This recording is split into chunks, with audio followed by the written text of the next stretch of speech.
Helgi Rúnar Bragason þjálfari Þórs, kampakátur og þegjandi hás í leikslok eftir sér og ír.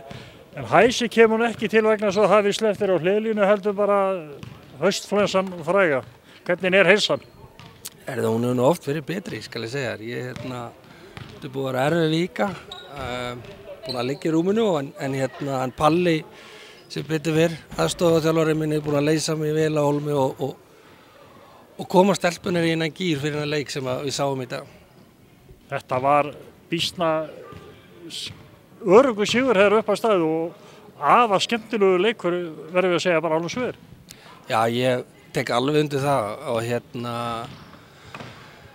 að mínu sakir þá þetta núna annað árið sem ég er að byrja og þetta er skemmtilegast sannlega leikurinn sem ég spila í bara með liðinu hérna og umgjörinn sem er búin að vera hann í dag er algjörlega til fyrirmyndar og svo gaman að heyra líka mótorinn að segja bara frábær umgjörð og frábær stemning í stúkunni og svona ákvært viljum við hafa þetta og þetta tóku stelpuna svo til sín og nutu sín svo vel að vera loksins á þessu stað sem við verum í dag og ég held að þetta sé bara góðu vísir á framhaldi af veturinn.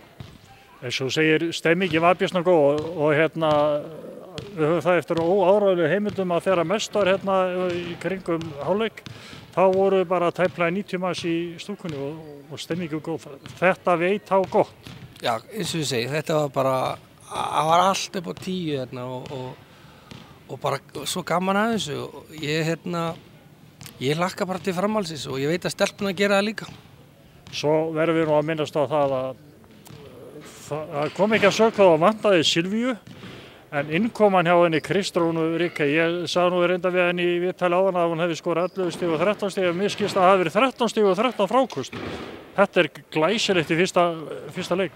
Já, við erum að átta okkur að stelpan er fædd 2004 þannig hún er rétt árið 15 eða 14 fyrir ekki og þvílík frammistaða hjá einni ungri stelpu að koma svona inn í fyrsta meistaraflokksleikinn með 13 stig, 13 fráköst á 24 mínútum og að sem hún lagði sig í baráttuna og hjálpaði til í öllu sem við vorum að gera.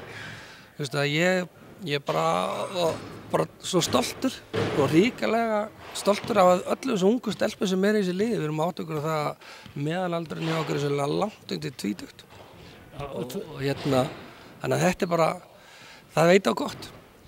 Við verðum auðvitað náttúrulega vera líka að leyfa hinum að njóta sængins með það að Kristó var ekki svo eina sem var unga. Það voru fleiri stelpur þarna sem stóðu sig alveg geggjað. Þær voru óhrættar þegar að kallið kom. Ég held ég að við á einum tímapunkti allavega sé 2 14 ára stelpur inn á, eina 15 ára, eina 17 og eina 22 þá á þeim tíma. Þannig að reikni ég svo. Þú er bjartsýnn á framhaldi? Já, að meina stelpuna leggja sér svona fram og þá geti ekki beðið eitt annað en þetta sem við vorum að sýna í dag. Ég meina við vorum að mæta sterku liði í sem eru vel þjálfar, frábæra umgjörð líka heima fyrir, veit ég alveg, fyrir víst og þannig að ég bara hlakka til og geng bara stoltur heim í rúmið aftur. Leggst út að færi norska brjóstrópa og nærðisúrir í einu kveldi. Já, ég held að það verður bara gott að fá það. Til hamingju og gangi vel. Takk fyrir þetta.